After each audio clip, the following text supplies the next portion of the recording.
भोकरदन वलसा खालसा मार्गे डावरगाव एसटी सेवा सुरू करा, नागरिकांची जोरदार मागणी.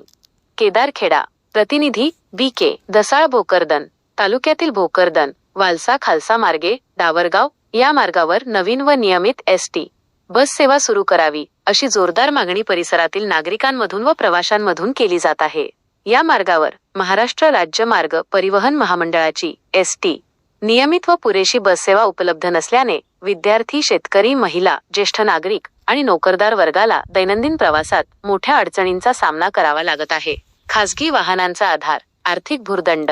भोकरदन हे तालुक्याचे मुख्य ठिकाण असून येथील शासकीय कार्यालय, शैक्षणिक संस्था, बाजारपेठ, बँका व आरोग्य सुविधांसाठी वालसा खालसा आणि परिसरातील गावांमधील नागरिकांना नित्यनेमाने भोकरदन येथे ये-जा करावी लागते.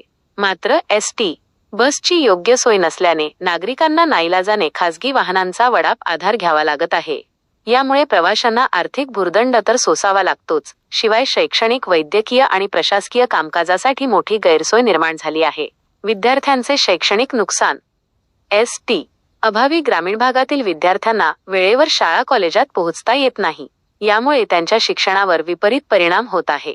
तसेच शेतकरी व महिलांना बाजारपेठ व दवाखान्यासाठी नाहक हाल सहन करावे लागत आहेत. एसटी सेवा नसल्याने एकूणच ग्रामीण भागाच्या सर्वांगीण विकासाला खीळ बसत असल्याचं चित्र आहे. तात्काळ बस सेवा सुरू करण्याची मागणी जनहिताचा विचार करून वालसा खालसा मार्गे डावरगाव या मार्गावर सकाळ, दुपार व सायंकाळ अशा सोयीस्कर वेळेत नियमित एसटी बस फेऱ्या तात्काळ सुरू कराव्यात, अशी विनंती नागरिकांकडून प्रशासनाला करण्यात आली आहे. महामंडळाने या मार्गाचे आवश्यक सर्वेक्षण करून तातडीने कार्यवाही केल्यास नागरिकांची दीर्घकाळापासूनची गैरसोय दूर होईल, अशी अपेक्षा व्यक्त केली जात आहे.